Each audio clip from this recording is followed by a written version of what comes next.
এই যে জায়গাটা, এই যে বাঁধটা কিন্তু ভীষণ রকম ভাবে এবড়ো খেবড়ো, হ্যাঁ, সমান করা নেই। এবং এই রাস্তাটা দিয়ে হাঁটা চলা কিন্তু আমাদের পক্ষে দুদিন ঘুরতে এসেছি, খুব মজা লাগছে, কিন্তু এখানকার লোকজন এটার মধ্যে দিয়ে হাঁটা চলা করে।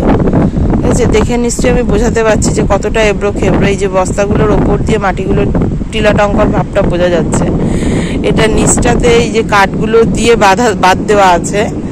এই যে সি বিচটা এতটা দূরে, এখন যেহেতু ভাটা চলছে। এবার আমি দেখাই মাটিগুলো কি পরিমাণে সরে গেলে পরে কেমন পরিস্থিতি তৈরি হয়। এই যে দেখুন বস্তাগুলোর নিচ দিয়ে কিন্তু মাটি সরে গেছে, সেজন্য এখানে কিন্তু একটা ডিপ্রেশন বা গর্ত তৈরি হয়েছে। এইটা একটা, এর ঠিক আরেকটু ওপর দিকে উঠে আসে। এই ওপর দিকে উঠে আসলে দেখলে বোঝা যাবে যে এই গর্তটা কতটা। এই যে দেখুন এই যে কালো যে অংশটা, সেই অংশটা। এবং আমি এখানে দাঁড়িয়ে আছি কিন্তু খুব ভয়ে দাঁড়িয়ে আছি, যে কোনো মুহূর্তে যদি একটু পায়ে স্টেপিং এ গন্ডগোল হয়, আমি হয় ডান দিকে পড়ে যাবো নতুবা বাঁ দিকে পড়ে যাব। রাস্তাটা এতটাই সরু করা রয়েছে, মোটামুটি দুটো স্টেপ আপনি হাঁটতে পারবেন এরকম কন্ডিশন। তার নিচে দেখুন এদিকটাও হচ্ছে ঠিক সেম ভাবে নিচের দিকে নেমে গেছে।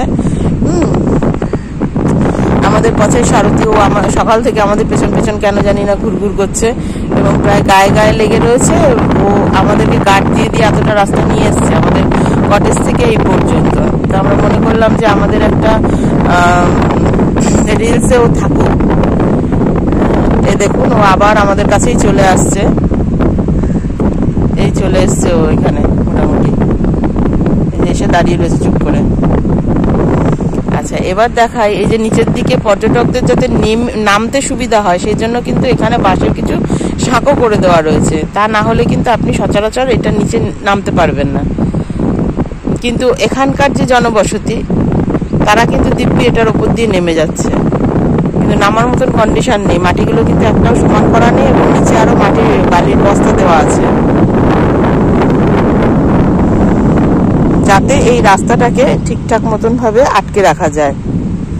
এদিকটা খুব একটা বেশি ব্যবহার হয় না, সেজন্য দেখুন বস্তাগুলো এখনো ঠিক হয়ে রয়েছে। আর আমরা যেখানে কটেজের ওখানটায় থাকছি সেখানটা আমি দেখাবো।